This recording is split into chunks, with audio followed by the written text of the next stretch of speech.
Hey everyone and welcome back to the channel. If you're new here, my name is Ray and I just finished doing my second year physics here at Cambridge, and in the summer of 2019 I achieved 4 A stars at A level.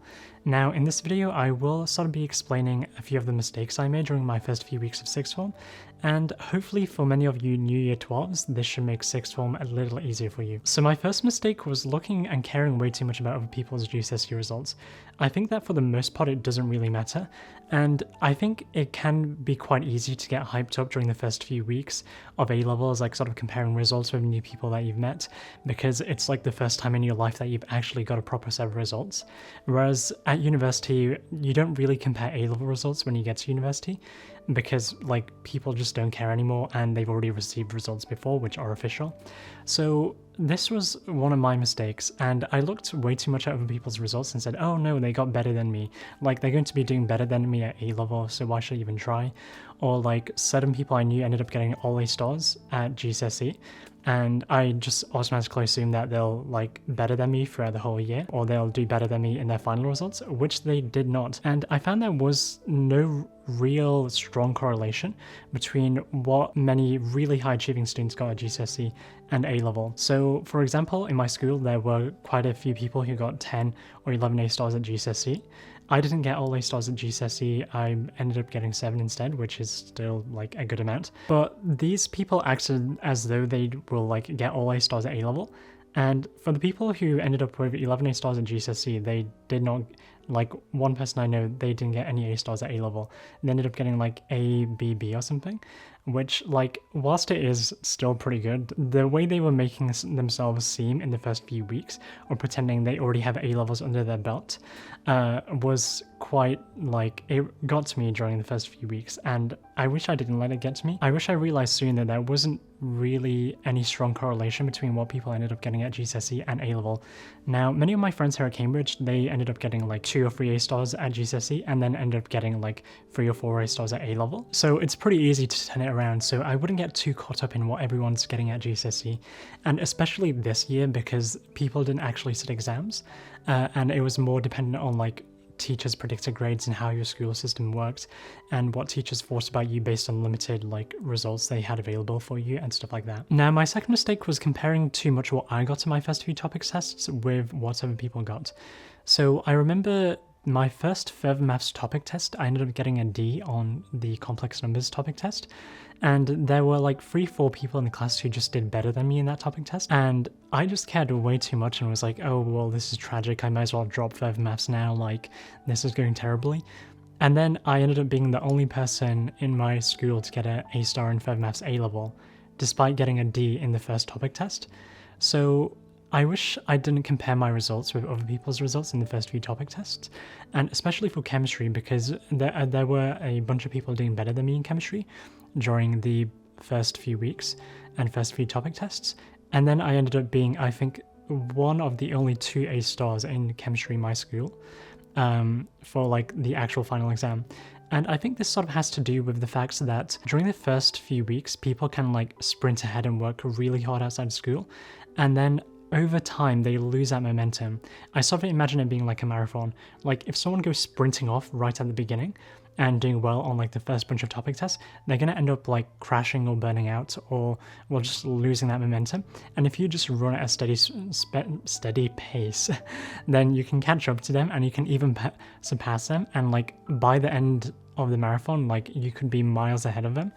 So I wouldn't get too caught up in what, like if tons of people are doing better than you in the first few topic tests, because many of those people will find it hard to maintain that momentum throughout the year.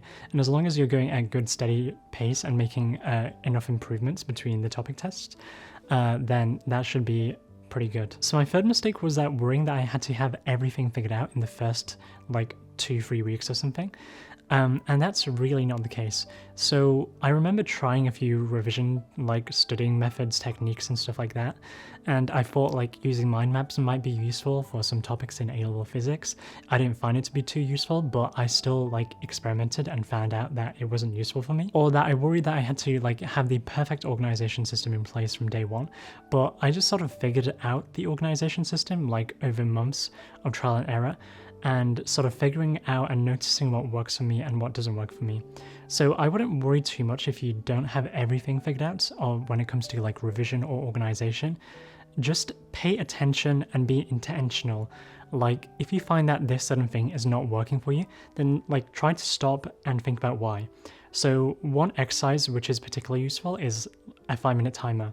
So that involves like just setting a timer on your phone for like 5 minutes and thinking to yourself, okay, what are the biggest problems I'm facing right now in my A-levels? And then like just thinking about that for 5 minutes with say a piece of paper and then just writing a few things down can be like incredibly useful. And no one actually stops to just spend 5 minutes thinking about this problem. Like they think about it for 10 or 20 seconds and then just like forget about it. Whereas if you think about it for 5 minutes, then you're gonna come up with some good stuff. And after thinking about that, then be intentional about how you're going to be tackling those issues. One example of being intentional is saying that you want to get better at, say, this subject. Rather than just doing like tons of practice questions from like topics you find easy and difficult, you want to identify the topics you find difficult and be intentional about, okay, where in this topic does my misunderstandings lie? Or what do I specifically find confusing about like this method or like this like concept that we learned in maths, rather than just saying I don't understand the whole thing. And this is where I find 5-minute timers to be really useful. Like once I've identified a problem that I'm having, like okay, I'm worried that I'm not staying organized enough, then I would set another 5-minute timer and then just think about, okay, what problems do I specifically have with my organization system right now and what improvements can I make? And then sort of using 5-minute timers to identify problems and then come up with solutions can be really helpful. And it just makes it even more helpful because no one really like stops and sits down to do this stuff. And if you're the one doing this stuff, then it's just so much better for you. Now, my fourth regret was getting the negative experiences of year 13s get to you. So our form time was with year 12s and year 13s. So half of it was year 12s, half of it was year 13s. And year 13s, whenever I met them, they would always go on about like how difficult everything is and like this UCAS system is an absolute nightmare and they're like having sleepless nights and basically over exaggerating everything like that's going on, or them feeling insecure about themselves, so they would like try to destroy your ambitions. So I remember one particular student, I remember at the start of year 12-ish, on an open day, I was volunteering and he was volunteering too. And he was insecure about his like application to Oxford for physics or like medicine or whatever he was applying for. So he asked me what I was applying for. And then I was like, oh, I'm thinking of applying for Oxford for physics or whatever. And then he would like ask me a bunch of questions and then basically be like, oh, well, dude, you have no chance. Why would you even bother applying and stuff like that? And that was just to make himself feel better.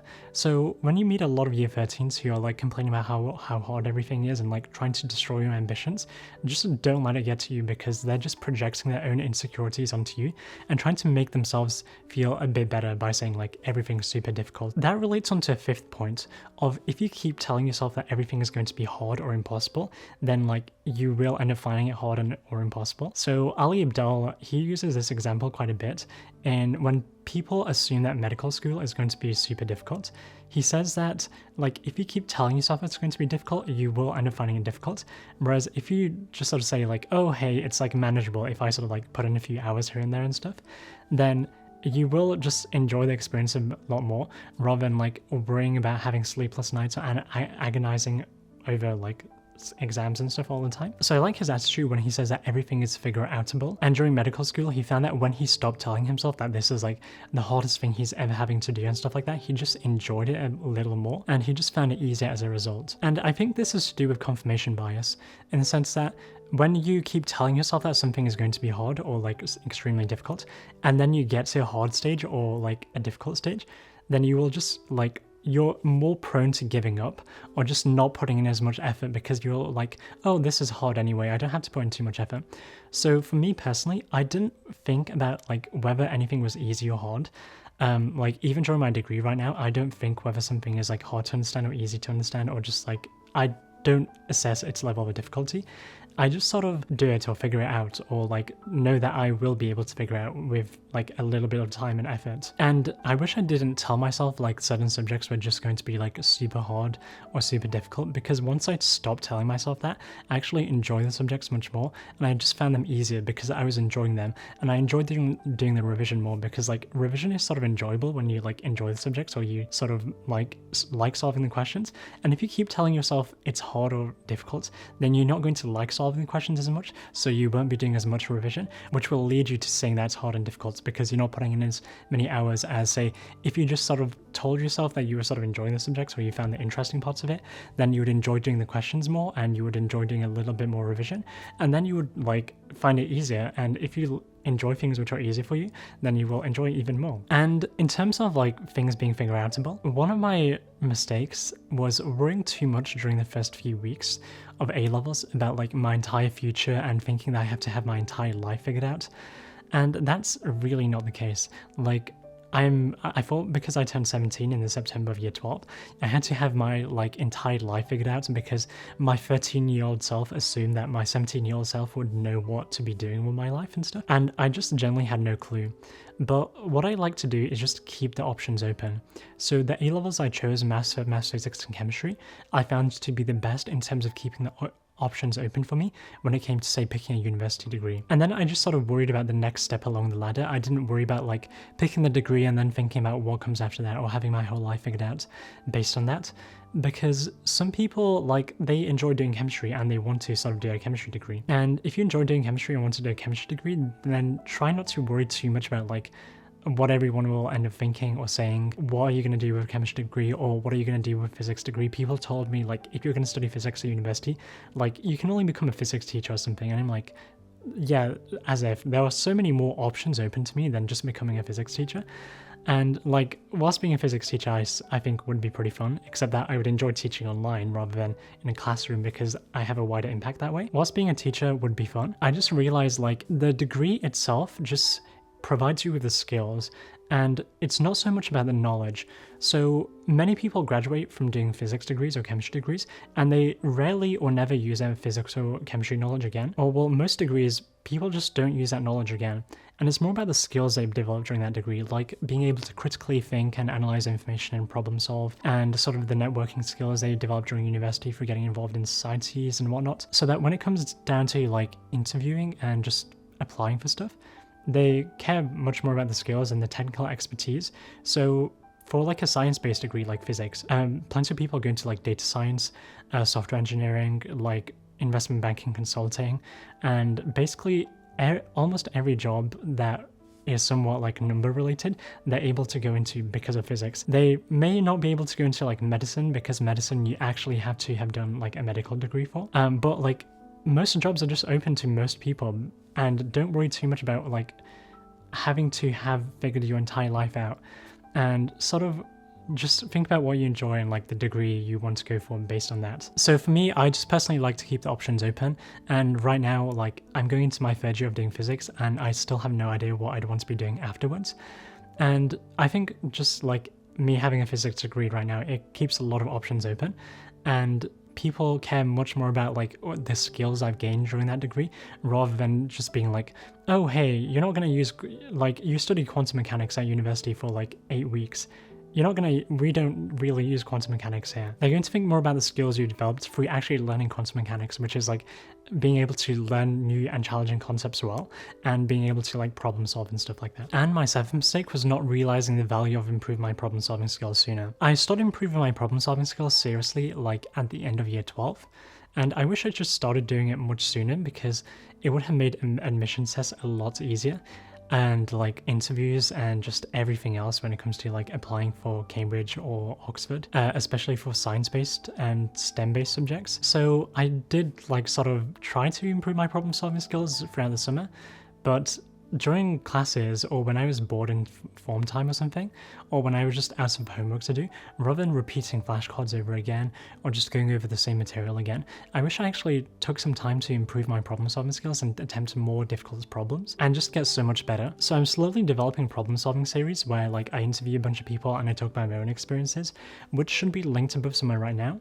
So if you do find yourself with a bunch of time during sixth form, or you just want to like sort of enjoy a bit more and enjoy solving challenging problems, which is actually very enjoyable, and it's quite hard to believe until you actually start doing it and things just start clicking in your head and stuff, do watch that playlist, which should be linked above or in the description right now. Anyways, hopefully you found some of that information useful and learned from a few of the mistakes that I made during my first few weeks of sixth form, and sort of stay on the lookout for these mistakes. And if you find yourself making those mistakes, or if you find yourself just thinking that things are difficult, then set a 5-minute timer, identify like the biggest mistakes or the problems you're making right now, and then just like set a few more 5-minute timers to help you solve them. And that, say like 25 minutes or like 5-minute timers would be exceptionally useful in just helping you think more about these issues or like the big issues that are happening in your life. Because I mean, seriously, some people spend more time in a day thinking about what they're going to be having for dinner or like lunch instead of like, what are the biggest problems I'm facing right now in my life and how can I tackle them? So yeah, 5-minute timers are fantastic. Probably do one after watching this video as well because it's just super useful. But I guess for now, I'll see you next time. Bye.